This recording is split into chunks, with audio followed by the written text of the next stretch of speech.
Esto y más en esta edición estelar de Noticias 13. Patria, patria, tuya es mi vida, tuya es mi alma.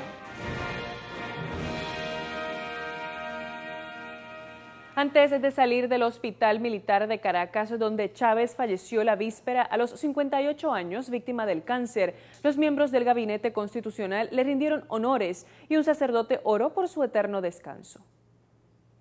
Al compás del himno nacional, el ataúd marrón con los restos del presidente Hugo Chávez cubierto con la bandera de Venezuela recorría el miércoles las calles de Caracas en el último acto multitudinario del dirigente que dejó al país en medio de una gran incertidumbre sobre su futuro político. El cortejo al que asistían decenas de miles de personas recorrió varias cuadras del centro y oeste de la ciudad desde el Hospital Militar donde Chávez falleció ayer a los 58 años, víctima del cáncer, para llegar a la sede de la Academia Militar en el Ministerio de la Defensa. La madre de Chávez, Elena Frías de Chávez, salió junto al ataúd vestida de negro y secándose las lágrimas con un pañuelo blanco. Una de sus 3 hijas, María Gabriela, también fue vista llorando a las puertas del hospital. Pero tras salir del centro hospitalario, fueron ministros y gente del común la que acompañaba el féretro, sin que se pudiera ver cerca a los parientes del mandatario. Y es que el gobierno de Venezuela anunció 7 días de duelo nacional y actos masivos de despedida para el fallecido presidente Hugo Chávez, que culminarán el viernes con su funeral, mientras la oposición ofreció sus condolencias, pero pidió respeto a la Constitución.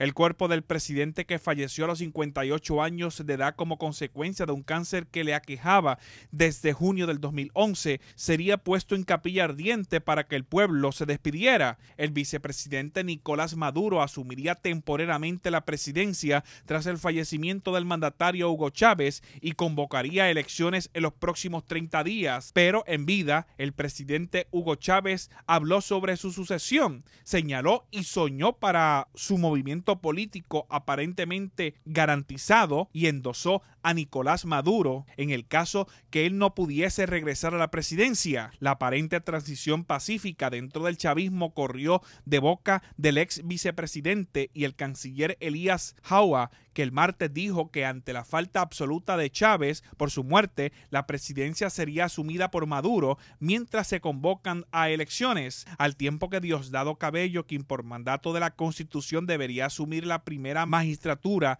no hizo mención de esas declaraciones. Por otro lado, el presidente de Venezuela, Hugo Chávez, tenía más de 4 millones de seguidores en Twitter, red social en la que se expresó por última vez el 18 de febrero pasado y en la que dijo: sigo aferrado a Cristo y confiado en mis médicos y enfermeras. Hasta la victoria siempre viviremos y venceremos, tuiteó el presidente venezolano, quien falleció a los 58 años ayer.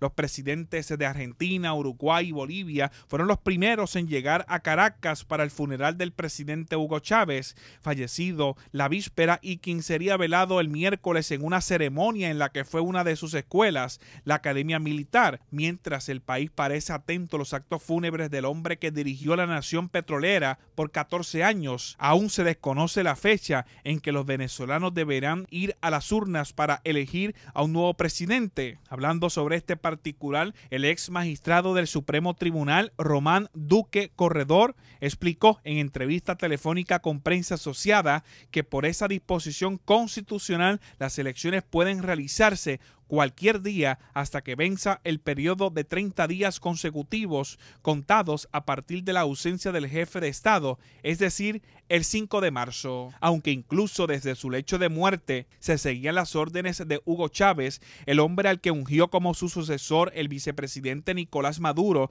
continuará gobernando Venezuela como presidente interino y sería el candidato de los socialistas que gobiernan el país en las elecciones que se convocarán en los próximos días. No obstante, al anunciar que el presidente había muerto, Maduro cambió de tono y convocó a los venezolanos a ser dignos herederos e hijos de un hombre gigante como fue y como siempre sería recordado el comandante Hugo Chávez. Les informó José Ángel Cordero.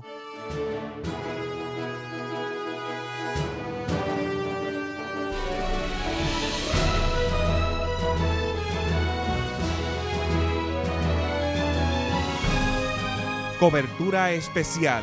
Sede vacante en el Vaticano. Bueno, durante el día de hoy todavía no se ha decidido cuándo sería la fecha exacta del cónclave que estaría, por supuesto, eligiendo al nuevo Papa de la Iglesia Católica. Y para hablar sobre todo este proceso que se está llevando a cabo en la Iglesia Católica, se encuentra con nosotros el Monseñor Willy Peña. Gracias por estar con nosotros, Padre. Mucho gusto estar aquí con ustedes en esta casa, que es mi casa también. Bienvenido a Noticias 3, hacía tiempo que no estaba con nosotros. Sí, un poquito. Padre, el proceso que se está dando ahora es uno insólito, algo que hace muchos años no se daba. Un Papa vivo, va a haber a un Papa nuevo en la Iglesia Católica, y en el que se especula también que será alguien que vaya con la misma línea de Juan Pablo II y Benedicto XVI. Sí, primeramente hay que, desde este momento, bueno, desde que todo esto ha comenzado, estar muy claro en que cómo ve la Iglesia este proceso. Este es un proceso para nosotros sumamente espiritual. No estamos en un futurismo, quién va a ser, que si es de América Latina, que es de Oceanía, del Asia Menor o demás. Yo creo que esto hay que verlo porque todos los cardenales son personas que precisamente son cardenales por su ejecutoria, por su ministerio, por su labor pastoral. O sea, de cualquiera de ellos podemos esperar que sea el sucesor de Pedro. Son 115 cardenales electores, pero los 200 y pico de cardenales, que hay unos que pasan de los 80 años, también podría ser nombrado Papa. Ellos pueden ser nombrados, pero no pueden votar. O sea, para ellos se puede votar, pero ellos no pueden votar, ¿verdad? Los electores son los 115. Y que el Papa había establecido, el Papa emérito Ratzinger, había establecido en su modificación al ritual que ahora es la mitad más uno, perdón, las 2/3 partes más uno. Okay. Era antiguamente la mitad más uno, ahora es una mayoría más, es más grande el grupo de personas. Anteriormente hubo diferencias en la manera, tranque en la manera que se elegía al Papa, por eso es que hubo cambios y actualmente se da este otro cambio. No es tanto el tranque como que si tú te pones a ver si es la mitad, pues queda uno muy pegadito al otro. Y yo creo que, ¿verdad? Yo no estaba ahí, nadie está adentro, pero creo que se podría pensar que era para que haya el máximo respaldo, ¿verdad? Que no hayan facciones, porque si uno tuvo, vamos a suponer 50, el otro tuvo 55, pues quedan dos grupos que después se pueden conciliar, pero fueron dos grupos. Si tú tienes las 2/3 más uno, es prácticamente todo el colegio detrás del nuevo sucesor, pues entonces da una unidad mucho más grande. Yo creo que, especulando, ¿verdad? Todo esto es especulación, que el Papa quería que fuera una mayoría detrás del sucesor de Pedro, porque así se puede tener una iglesia siempre con más unión, aunque la diversidad no significa que haya enemistad, que eso es otra cosa que hay que tener muy en mente, ¿verdad? Benedicto XVI trae a colación el Año de la Fe, un llamado de espiritualidad dentro de la Iglesia Católica, pero se conoce también al Papa emérito como un estudioso de la Biblia, un estudioso de los temas teológicos, y en el que reconoce ese encuentro que no solo llevaba a través de sus estudiantes católicos, sino de otras religiones, ese llamado de espiritualidad, de escuchar esa voz de Dios. Él tenía, y de hecho fue acuñado, cada papa tiene unas frases que acuña, y él decía que la teología de codos tenía que ir acompañada de la teología de rodillas. Ahí vemos ya su visión de todos los estudios. Y fue un hombre sumamente académico, pero un hombre sumamente espiritual. Y en su obra, que fue la que realizó ya, que nos regaló, fue Jesús de Nazaret, uno ve esta gran unión que él siempre trató de conciliar, fe y razón. Si de algo vamos a recordar siempre a Benedicto XVI, al Papa Ratzinger, es el hombre que trató de reconciliar dos cosas que por muchos años eran extremos, los de la razón y la fe. Y por eso se acerca al mundo no católico, a los académicos, a los científicos, y aún sus personas que no pensaban como él se sentían muy a gusto, ¿verdad? Una vez tuvo un simposio unos años antes de ser papa con un judío, unos protestantes, hablando de los últimos tiempos, del final de los tiempos, y vemos la calidad de este hombre. Este hombre solamente no se pueden ver los 8 años de pontificado, sino que fue un perito del Concilio Vaticano II, la Constitución Gaudium et Spes y Ad Gentes, que son 2 documentos del Concilio Vaticano II, tienen muchísimo de él. ¿Le dio seguimiento a lo que se hizo en el Concilio Sí, Vaticano porque II? para él el concilio siempre había sido un derramamiento del Espíritu a la Iglesia y él quería que eso continuara y se entendiera en toda su plenitud, porque muchas veces, siendo el prefecto de la Congregación para la Doctrina de la Fe, había visto cómo se había desvirtuado, se había malinterpretado y quería que se fuera una vez más, porque estamos a los 50 años del concilio.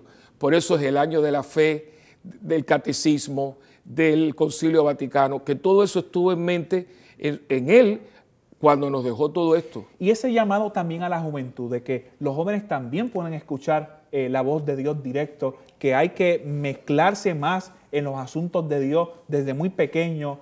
¿No será una señal de que este próximo Papa será uno más joven que apele también a ese público?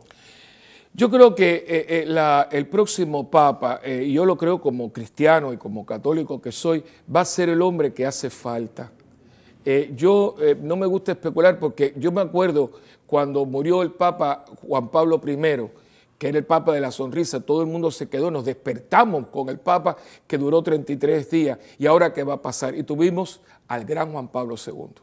Murió Juan Pablo II y ¿qué va a pasar? Y vino este hombre que le dio seguridad, le dio sobre todo una profunda espiritualidad a la iglesia, que fue Benedicto. Y ahora va a venir el próximo y todo el mundo se va a acordar, cada uno, porque hay que ver toda esta sucesión. Si usted quiere verdaderamente entender esto, tiene que comprarse un librito y vea la sucesión desde Pedro hasta hoy. Inclusive aquellos que tuvieron mucha sombra, también fueron claves en la historia de esta iglesia, que no le pertenece a ningún papa, le pertenece a Cristo. Usted tiene un compromiso con nosotros aquí cuando ya inicie el cónclave para ir tratando de explicar un poco este proceso, porque hay que elegir a un nuevo papa. Vamos a ver si se logra rápido, si el primer día se va, o vamos a esperar bastante tiempo, como en el pasado, que también hubo en algunos momentos que duró años. Sí, pero los últimos cónclaves han sido de 2 o 3 días, y más que ha tenido más tiempo los cardenales de compartir entre ellos, ¿verdad? Las asambleas generales. También hoy los medios de comunicación los unen muchísimo. Ahora no es un cardenal que no nos vemos. Ellos se han reunido muchas veces para consistorio. Tenemos que recordar que el Colegio de Cardenales es el cuerpo más cercano al Papa para el gobierno de la Iglesia, que se reúnen varias veces durante el año. O sea, cuando van a elegir un cardenales, pues el Papa reúne y hace un consistorio, o sea que no es la primera vez. O sea que hoy en día están mucho más unidos, se conocen mucho más en estas asambleas generales. Ellos pues pueden compartir. De hecho, yo te escucho, empiezan temas diversos, ¿verdad? Y entonces yo escucho como tú piensas de esto y todo eso va cayendo en su sitio, más la presencia del Espíritu Santo, que se va a hacer de una manera mucho más palpable, mucho más presente cuando entre en la Sistina, porque vienen de una misa al Espíritu Santo y vienen cantando de la Paulina, de la Capilla Paulina a la Sistina, que de hecho el Papa modificó eso para que fuera más solemne, el Veni Creator Spiritus, ven Espíritu Creador, para que el Espíritu Santo entre con ellos y permee todo esto que nosotros llamamos el cónclave, con llave, con clave, ¿no? Que estamos, y ahí no hay nada secreto, sino son hombres que traen sus inquietudes y demás, y van escuchándose, ¿ves? Entonces, ay caramba, me gustó lo que él dijo, y ahí empieza, y está la parte humana que se une a lo divino de todo este proceso. Nos parece muy interesante porque, como acaba de decir, los medios de comunicación ahora son más agresivos y estamos más presentados en todo, que se da todo este proceso más en vivo, en directo, y tenemos que esperar pues, semanas para conocer en el mundo quién es el elegido. Sí, esta vez inclusive el humo blanco va a estar acompañado de las campanas, porque la última vez salió un humo blanco, un poquito de confusión, pues ahora para que no haya confusión va a estar, aparte de todo lo cibernético, las campanas junto con el humo blanco. Gracias, Monseñor. Compromiso con nosotros. Esta es mi casa, así que aquí me tienen cada vez que me llamen. Gracias al Monseñor Willy Peña. Ya ustedes saben, aquí en el Canal 13 somos los que le vamos a llevar la información minuto a minuto desde, ya lo iniciamos, pero ese cónclave vamos a estar muy pendientes de lo que suceda allá en la Ciudad del Vaticano. Continuamos con Noticias 13.